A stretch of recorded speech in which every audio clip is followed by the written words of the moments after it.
Magandang araw po sa ating lahat. Tayo po ay mag-aral at magnilay-nilay muli ng salita po ng Panginoon. Ang ating teksto po ay mula po sa Kawikaan 14:23. So, babasahin po natin sa wikang Tagalog. Sabi doon, ang bawat pagsisikap ay may pakinabang, ngunit ang puro salita ay, ang bunga ay kahirapan. So, babasahin naman po natin sa wikang English. Sabi niya, all hard work brings a profit, but mere talk leads only to poverty. So today, pag-uusapan po natin, what is success? So ano yung tagumpay? According dito sa isang talata po na binasa po natin kanina. No? So sabi ni Solomon, ni King Solomon, no, ang tagumpay daw no ay nilalakipan ng action, no? Kailangan mo ng hard work, kailangan mo magtrabaho, ganun. So, unang-una, number one, ano yung turo ng Bible po? Unang-una, hard work in profit. So, tinuturo ng Bible ang tagumpay at fulfillment ng lahat ng mga gagawin natin ay nagagawin natin yan. Mangyayari yan hindi yan mangyayari kung walang effort na gagawin po tayo lahat. No? So, lahat po ng tagumpay, fulfillment na gusto natin mangyari sa plano natin, sa negosyo natin, sa anuman mga pinaplano natin sa buhay, mangyayari po yan kapag tayo ay nag-effort o kaya tayo ay nag-hard work. So, hard work is not only means material gain, no? Hindi lang about to material gain, but also a way to grow in character, in wisdom, no? Mag-grow ka rin sa character mo bilang isang Kristiyano, bilang isang negosyante, bilang isang estudyante, di ba? Bilang isang nagtatrabaho sa corporate world. So lahat po 'yan, no? Lahat po 'yan, merong benefit sa buhay po natin na paglago ng character natin at wisdom o mga naranasan natin. So, unang-una, ano yung mga benefits nito kapag nag-hard work tayo? Ano yung profit? No, ibig sabihin kikita ka, may mga resultang mangyayari sa iyo, no? Lahat ng gagawin mo kasi pag wala kang ginawa, wala kang resulta. 'Di ba importante, lalakipan po natin yung pangarap natin ng gawa, no? Ng mga action po natin. So unang-una makikita natin ano yung mga bagay na magiging resulta. Siyempre unang-una tangible yung material gain, no? From practical perspective, hard work leads to tangible result. Di ba magkakaroon ka ng tangible result? Makikita mo talaga na magre-resulta lahat ng gagawin mo kapag nag-effort ka. Sa lahat ng aspect ng buhay natin, makikita natin, sabi nga, what you sow, what you reap. So ano yung tinanim mo, ay yun din yung aanin mo. Nagtanim ka ng hard work, nung aani ka din ng resulta. Importante po na meron tayong ginagawa na para magtagumpay po tayo. Hindi pwedeng wala tayong gagawin, magtagumpay. Of course, success comes from God, pero gusto rin ng Panginoon na mag-hard work din tayo, magtrabaho din tayo para sa Kanya, di ba, para sa purpose na pinapagawa niya po sa atin. So, importante rin po yung hard work and profit. Siyempre, importante din na wise ka din, madiskarte ka din sa pagdating sa pinapagawa sa iyo ni Lord, no? So hard work and profit, no, para pangalawa, spiritual and character growth. No, beyond material rewards, hard work also cultivates spiritual growth. So, hindi lang 'yon, no? Lalago ka rin sa spiritual at character mo, no?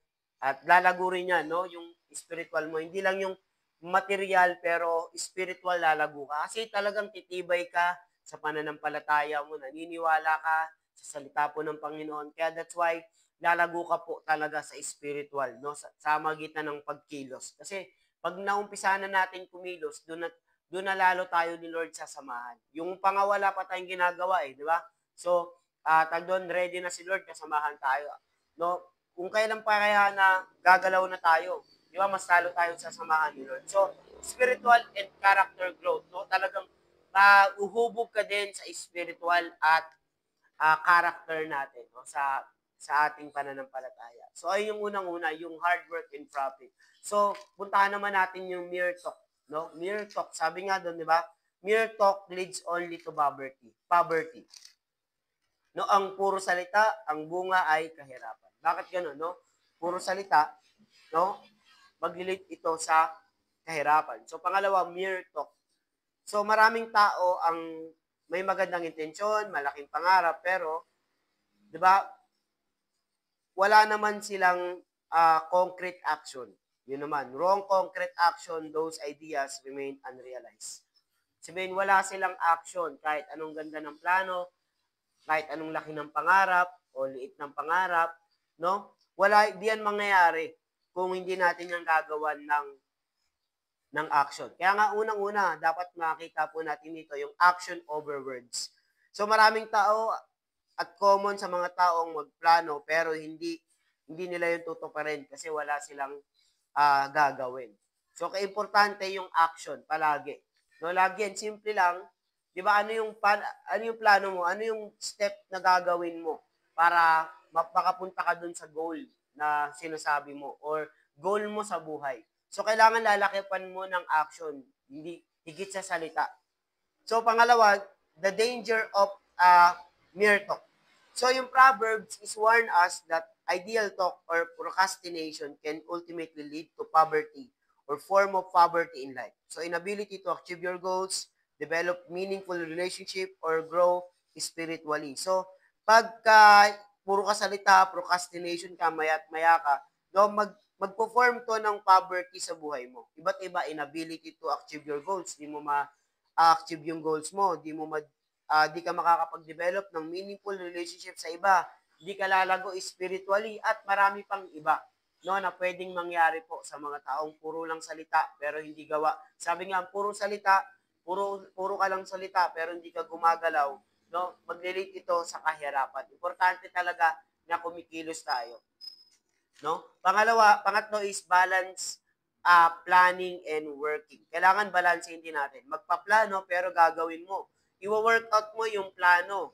Di ba? Wag puro babalansehin natin yung planning and working. So importante po na mabalanse po natin yan. Dapat kung meron tayong mga plano, no, gagawin po natin yan. Huwag lang po natin ilagay yan sa notebook at papel natin, no, at sa mga planner natin, dapat gawin natin, no?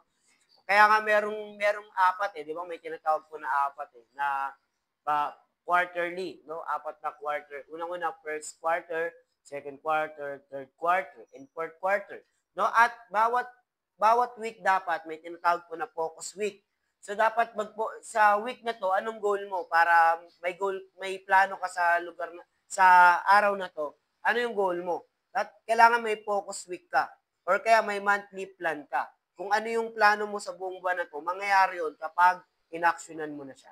So, anong gagawin mo? Siyempre, small step, small win palagi, no, gawin mo ng gawin, hanggang magkaroon ka ng resulta. Kasi pag wala kang gagawin, lalagay mo na lang yan, sinong taong kakausapin mo? Ano yung gagawin mo ngayong araw na to? Ano ka ba? No? Pupuntahan mo ba yung client mo? Pupuntahan mo ba yung tao na to? Kakontakin mo ba yung tao na to? Dapat gawin mo yan. No? Kung nilagay mo yan sa planning mo, gawin mo yan. Kaya importante po na meron po tayong initiative or action or execution ng mga plano para magawa po natin yan. So, ayun po, balance, planning, and working. So, how to apply this? Paano natin ma-apply ito? Unang-una, work with purpose. Importante, may purpose kahit na anong dapat gawin natin. May dahilan kung bakit mo yung ginagawa. May purpose. Ano yung purpose mo sa pagtatrabaho? Dapat meron kang purpose. No? Dapat yung work mo may purpose din. Na tawag doon, na-hit mo rin yung mga target mo, na-hit mo rin yung mga goal mo, yung napupulfill yung buhay mo sa trabaho mo. Work with purpose. Pangalawa, focus on result, not just words. Yung wag kang mag-antay ng perfect moment or perfect plan. Di ba kailangan mo maging consistent, faithful sa work, lead to progress. Di ba? Kailangan mag-consistent ka, hindi pwedeng hindi ka consistent sa ginagawa mo kasi hindi yung mangyayari. Consistent nga is the key. So, kailangan maging tapat ka din at maglilid ito sa progress. Di ba? Aangat ng aangat, angat ka ng angat, magkakaroon ka ng mga resulta. Kasi anong gagawin mo? Di ba? Magpo-focus ka ngayon sa result. Di ba? Na hindi lang sa puro salita. Kailangan mag-focus ka sa result, hindi lang puro sa salita. Pangatlo, trust God's timing and provision. Mag-antay ka sa tamang panahon at provision ni Lord. Di ba? Napaka-importante po nun. Kasi,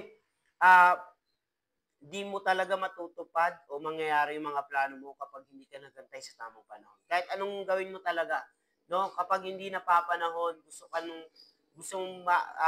talagang dine-develop ni Lord din yung ano mo, yung buhay mo upang kapag dumating na yung success, ma-handle mo ng maayos, di ba? Talagang nakita mo ng maayos, ma-provide ni Lord yung mga pangangailangan mo, no timing, di ba? Trust God's timing and provision. Di ba? Mag-antay ka sa tamang panahon, di ba? Importante, nag-aantay sa tamang panahon. Kasi timing plus action equals success, di ba?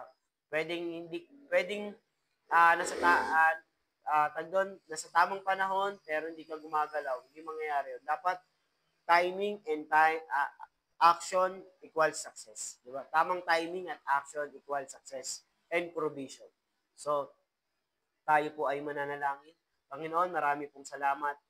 Lord, minsan pa kami patawarin mo sa lahat, Panginoon, ng uh, mga bagay po na hindi po namin nagagawa, Panginoon, ayon sa kalooban niyo, Panginoon. Lord, dalangin ko po, Panginoon, na magbigay ito ng linaw po sa buhay namin, na ang pagiging hardworking, Panginoon, na tao, naglilid ito sa profit at pagkita, Panginoon, ng mga bagay po sa buhay namin, Panginoon, na mga resulta po sa buhay namin. Dalangin po namin, Panginoon, ang pagpapala po na mula po sa inyo, Panginoon, mula po sa aming mga ginagawa. Dalangin po namin na lahat po ng mga gagawin namin, magkakaroon po ng resulta, Panginoon, ayon sa gusto at kalooban mo sa buhay po namin, Panginoon. Tulungan mo po kami, Panginoon, na gawin po yung mga pinapagawa mo na may resulta. Mag-enjoy kami, Panginoon, sa ginagawa namin. Maraming pong salamat. Pagpalain mo ang bawat nakikinig. At sa lahat po ng may sakit, sila ipapagalingin mo. Sa lahat po ng mga nangangailangan ng comfort, bibigyan mo po sila ng comfort. Sa lahat po na nangangailangan ng trabaho, Panginoon, bibigyan mo sila ng trabaho. Sa lahat po, Panginoon, ng mga tao, Panginoon, na lulungkot, Panginoon, na sa ibang lugar po sila ngayon, dalangin po namin, Panginoon, na ikaw po mag-aaliw po sa kanila, yung presensya mo mag-aaliw sa kanila. Sa nangangailangan po, Panginoon, ng tulong, nang galing po sa inyo, Panginoon, at mga wisdom nang gagaling po sa inyo, bibigyan mo po sila ng wisdom. Maraming pong salamat at palagi po namin pinapanalangin na hindi lang ito umabot sa Pilipinas, kundi sa buong mundo. Marami pong salamat. In Jesus' name, Amen and Amen. Maraming pong salamat sa bawat isa po na nakikinig. At kung hindi ka para nakasubscribe, just subscribe po.